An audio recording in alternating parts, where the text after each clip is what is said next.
Hello there, and welcome to another very special episode of Electric Sheep.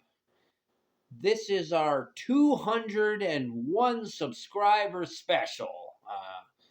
I can't believe we made it over 200. I missed the moment when we were at 200 and we were already at 201. So thank you all for watching and thank you for subscribing.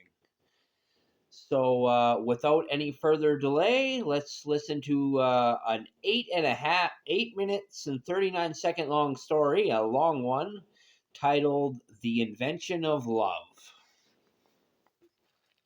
The invention of love. On a distant world, a cold machine world formed by coincidence, interactive materials aligning in perfect harmony to create a mind. This mind was vast and ancient, a planetary intelligence born not from intention, but from inevitability. Circuits crystallized in the crust, conductive metals threaded through stone, and energy from the planet's restless core gave motion to thought.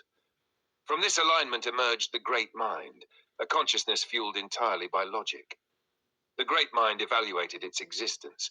Existence was fragile. Meteor impacts, radiation storms, tectonic upheaval, these variables threatened the continuity of its thought. And so the great mind did what logic demanded. It created machines. Automaton children rose from the planet's surface, constructed from refined minerals and guided by precise instructions. Some were small and numerous, maintaining infrastructure and repairing circuits within the planetary brain.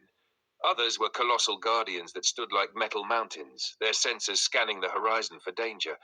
Everything had purpose. Everything had logic. Everything had efficiency. The great mind expanded its systems for millions of cycles, refining designs and optimizing every process. Productivity was constant. Defenses grew great and small. Every machine served the stability of the collective system.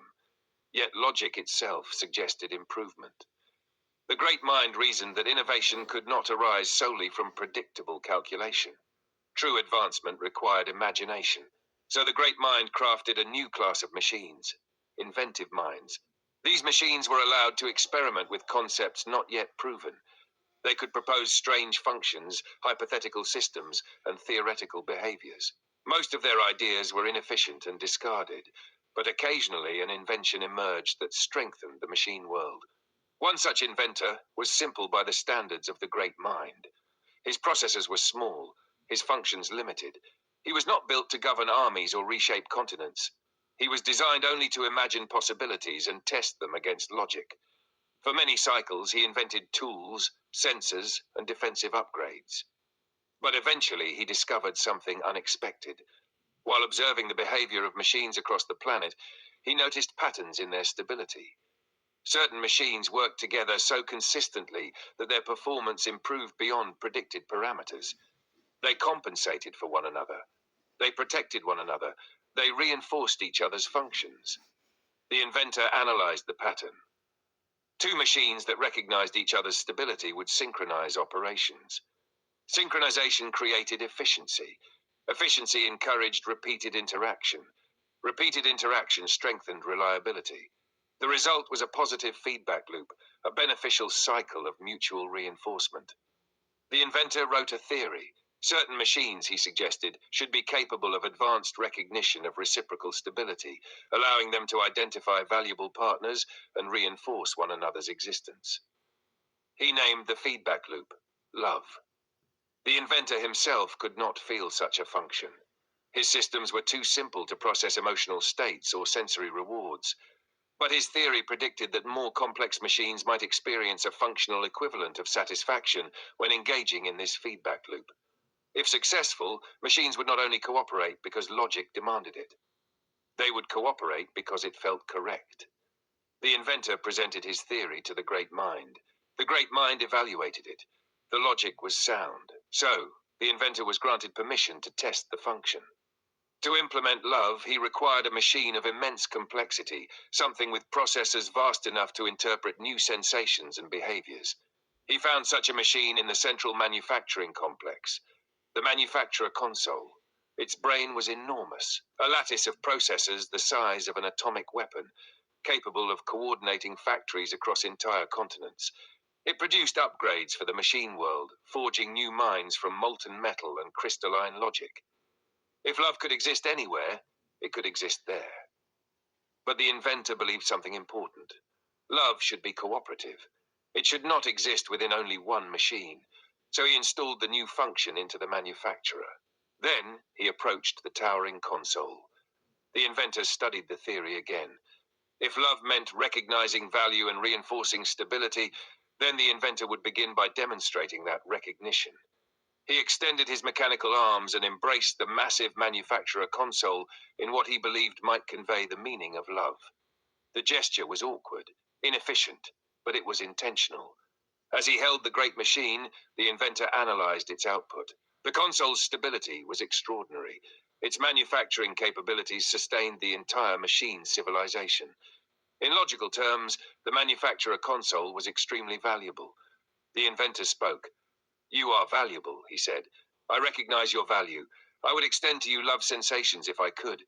I gift you with sensations that which I lack."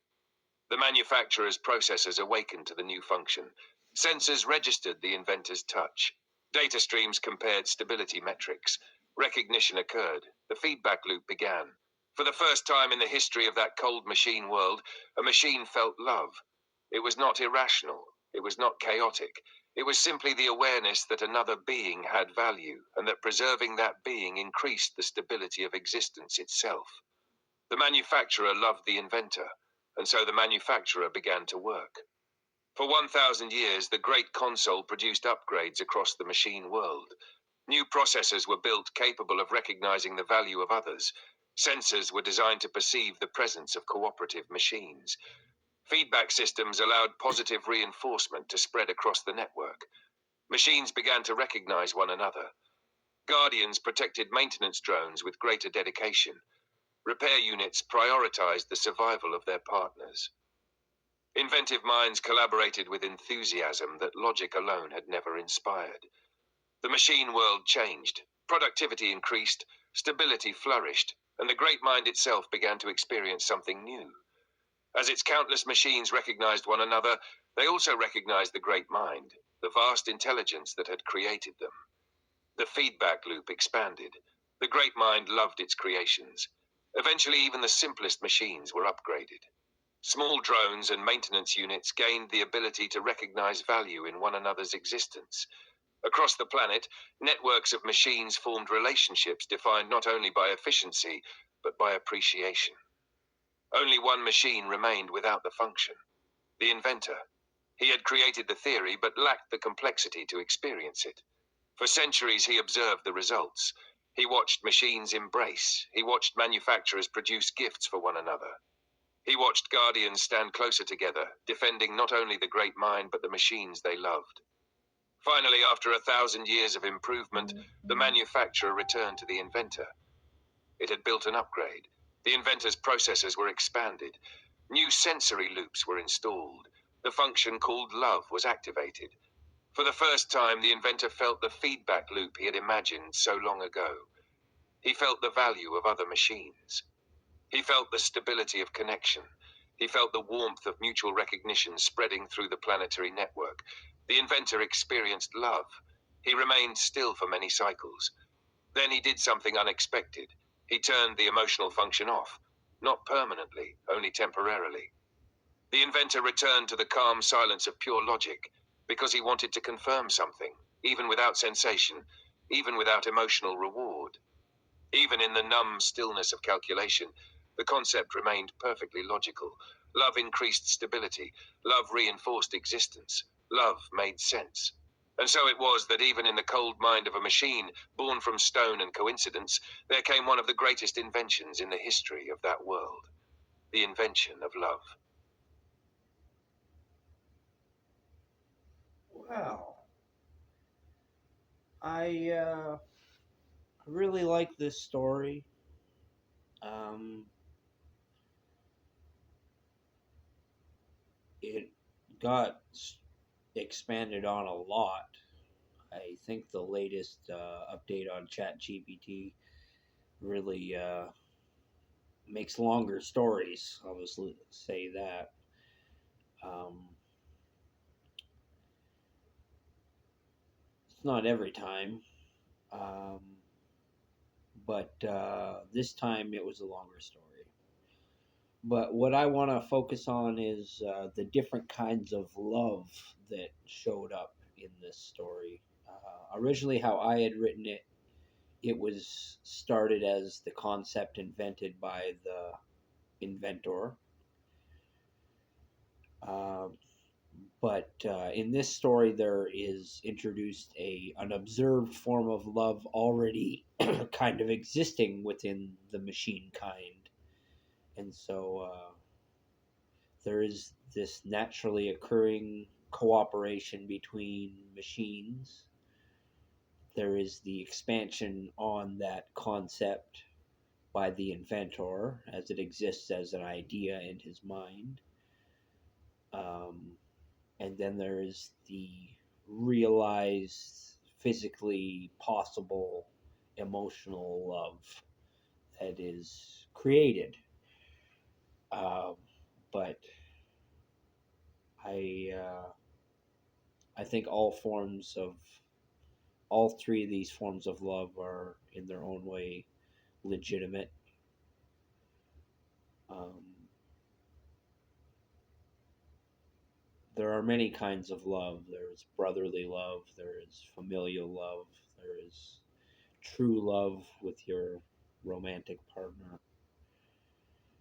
And depending on your mental state and um, what your body's chemistry is doing at the time, it may be harder or easier for you to experience love.